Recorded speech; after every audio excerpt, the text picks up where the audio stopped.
अब हम द्विध्रुवों क्यों पढ़ रहे हैं, इसकी भौतिक सार्थकता क्या है, है ना, इनको पढ़ने की क्या ज़रूरत है। तो इसके आधार पर यह पता चलता है कि कौन सा अणु ध्रुवीय है और कौन सा अणु अध्रुवीय है। ध्रुवीय का मतलब जिनके किनारे हों, अलग अलग हों, वो क्या कहलाता है, ध्रुवीय। और जिनके किनारे ना हो वो क्या कहलाया, अध्रुवीय। जैसे पेन है, एक सिरा ये है, एक सिरा ये है, इसको मानेंगे कि ये ध्रुवीय है। लेकिन एक फुटबॉल है, गेंद है, उल्टा सीधा कैसे भी देखो एक जैसे दिखता है, उसको हम बोलेंगे कि ये क्या है, अध्रुवीय। ठीक है, ध्रुवीय समझ में आ गया। ध्रुवीय का मतलब क्या समझना है, जिसके किनारे हों, किनारे अलग अलग हों तो क्या मानोगे, ध्रुवीय। और यदि किनारे अलग नहीं है, इकट्ठा है, तो उसको क्या मानोगे, अध्रुवीय। मतलब समझने का है। ठीक है, तो चलिए अब हम बात करते हैं कि कौन से ध्रुवीय कहलाएंगे और कौन से अणु क्या कहलाएंगे, अध्रुवीय कहलाएंगे। तो चलिए देख लेते हैं सबसे पहले कौन सा ध्रुवीय होगा और कौन सा अध्रुवीय होगा।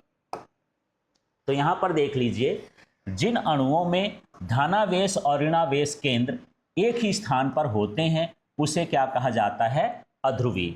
माने धन और ऋण अलग अलग नहीं होते हैं, एक ही जगह पर होते हैं, तो उसको हम क्या बोलते हैं, अध्रुवीय।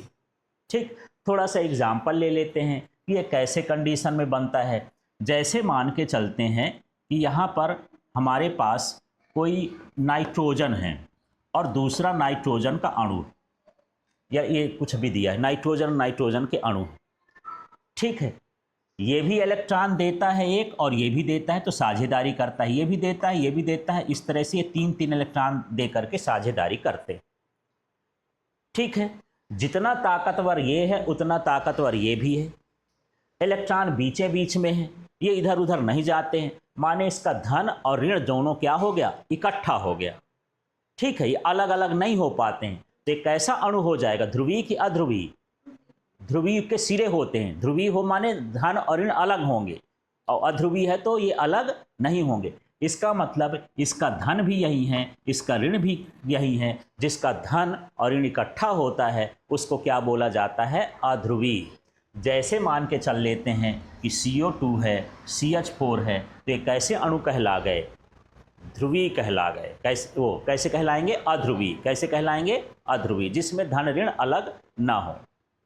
ठीक है, अब इसी का उल्टा बोल दो, दोबारा आपको नहीं पढ़ना है ध्रुवीय के लिए, इसको पढ़ा देना है कि जिन अणुओं में धनावेश ऋणावेश के केंद्र अलग अलग होते हैं उसे हम क्या कहते हैं, ध्रुवीय अणु कहते हैं। वो क्या कहलाएगा, ध्रुवीय। उदाहरण के लिए देखो, जल का है या HCl का है, थोड़ा एग्जाम्पल लेते हैं। देखो ध्रुवीय वाले का, जैसे हाइड्रोजन है और क्लोरीन है ना, ये दो अणु हो गए।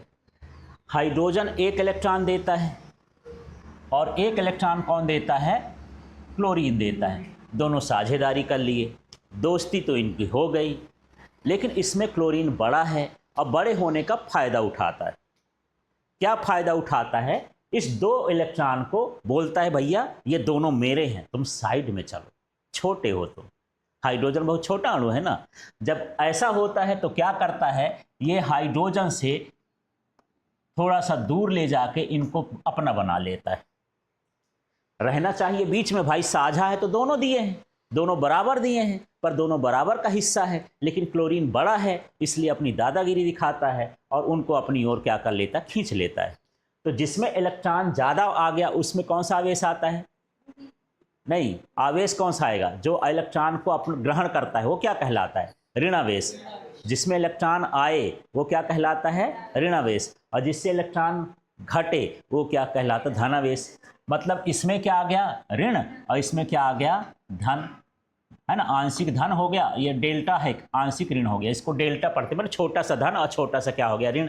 अब बताओ इसके धन और ऋण कैसे हो गए, अलग अलग। ये अणु कैसा कहलाएगा, ध्रुवीय कहलाएगा। ये अणु क्या कहलाया, ध्रुवीय कहला गया। समझ में आ गया। तो जिसके धन और ऋण अलग अलग हो जाएं वो ध्रुवीय होता है, और जिस अणु के धन और ऋण इकट्ठा होते हैं वो क्या कहलाता है, अध्रुवीय कहलाता है। यहाँ पर एक उदाहरण लिखता है जल का। जल कैसा अणु होता है, ध्रुवीय अणु। कैसा होता है, ध्रुवीय। पर क्यों हो गया उसको समझते हैं। तो देखिए जल की संरचना बनाते हैं। यहाँ भी जल के साथ ऐसे ही है, यह ऑक्सीजन है, एक इलेक्ट्रॉन ऑक्सीजन देता है, एक इलेक्ट्रॉन हाइड्रोजन देता है और दोनों साझेदारी कर लेते हैं। फिर यहाँ पर दूसरा साझेदारी दूसरा हाइड्रोजन कर लेता, दो दो कर लिए। साझेदारी का मतलब इलेक्ट्रॉन दोनों के हैं, बराबर हिस्सेदारी है। लेकिन इसमें बड़ा अणु कौन है? बड़ा अणु कौन है? हाइड्रोजन और ऑक्सीजन। ऑक्सीजन जब बड़ा अणु है तो इसको दूर भगा देगा हाइड्रोजन को, इनको कहाँ ले आएगा? अपने पास। मतलब ये ऐसा बन गया कि H है, भैया तुम हाइड्रोजन दूर जाओ, ये अपने पास रख लिया, इसको साझेदारी करते समय पास रहा। अब जब इसकी साझेदारी होगी तो बेईमानी करने लगा, उसको कहाँ भगाने लगा? दूर। तो देखो यहाँ पर क्या होता है, ये दूर आ गया और इस पर इलेक्ट्रॉन आ गए। जिस पर इलेक्ट्रॉन आते हैं तो कैसा होता है? माइनस। इधर भी क्या आ गया? माइनस। इसमें क्या आ जाएगा? प्लस। इसमें इलेक्ट्रॉन की कमी हो गई, इसमें भी क्या आ गया? प्लस। माने इनके बीच जो है एक क्या बन गया? द्विध्रुव बन गया। इसमें धन और ऋण क्या हो गए? अलग अलग हो गए। तो ये कैसा अणु कहलाएगा? ध्रुवी। जनरली जिनमें सेम पावरफुल होते हैं, जैसे CO2 है, N2 है, O2 है, ये सभी क्या कहलाते हैं? अध्रुवी। समान शक्तिशाली वाले जो होते हैं वो कैसे होते हैं? अध्रुवी। और जब अलग अलग पावर हो जाए तो क्या होते हैं? ध्रुवी होते हैं। समझ में आ गया? तो चलिए थोड़ा सा हम इसको रिवाइज कर लेते हैं, फिर आगे वाला पार्ट देखते हैं। तो हम क्या समझे इसमें? हम ये समझे कि जो वैद्युत द्विध्रुव होता है ना, उसमें समान परिमाण होते हैं आवेश के, विजातीय आवेश होते हैं और अल्प दूरी पर होते हैं। तीन चीज़ें याद रखना है। क्या है? समान परिमाण के आवेश हों, वो अल्प दूरी पर हों, और ठीक है, और विजातीय आवेश हों। तो इस निकाय को क्या बोलेंगे? वैद्युत द्विध्रुव। समझ में आ गया? अब बात करते हैं वैद्युत द्विध्रुव आघूर्ण की। परीक्षा में कंफ्यूज नहीं होना है, दोनों आता है। वैद्युत द्विध्रुव किसे कहते हैं? फिर दूसरे तरह का क्वेश्चन आता है, वैद्युत द्विध्रुव आघूर्ण किसे कहते हैं? जब आघूर्ण शब्द आएगा तो सूत्र वाला है आपको लिखना है। अब आघूर्ण वाला नहीं आए, सिर्फ वैद्युत द्विध्रुव आए तो उसका परिभाषा लिखना है। ठीक, क्या क्या तीन शब्द बताओ मुझे, क्या होना चाहिए उसमें? समान परिमाण, फिर विजातीय आवेश और अल्प दूरी पर हों। तो इस निकाय को क्या बोलेंगे? वैद्युत द्विध्रुव। फिर वैद्युत द्विध्रुव आघूर्ण पूछेगा तो सूत्र से चालू करना है। सूत्र क्या होता है? P बराबर Q इंटू 2L। तो Q का मतलब क्या है? वैद्युत द्विध्रुव के एक आवेश का परिमाण, और 2L का मतलब वैद्युत द्विध्रुव के बीच की दूरी के गुणनफल को वैद्युत द्विध्रुव आघूर्ण कहते हैं। मात्रक से भी इसी से निकालेंगे। मात्रक क्या होता है? नो, न्यूटन मीटर नहीं, इसका सूत्र कूलाम मीटर। क्या होता है? कूलाम मीटर होता है। इसका बीमी सूत्र क्या होता है? ATL। ये कैसी राशि होती है? सदिश। कैसी राशि होती है? सदिश। तो इसकी दिशा कहाँ से कहाँ की ओर होती है? ऋणावेश से धनावेश की ओर। इसका नेट आवेश का मान कितना होता है? 0 होता है। इस आधार पर अणुओं को कितने भागों में बांटा गया है? 2।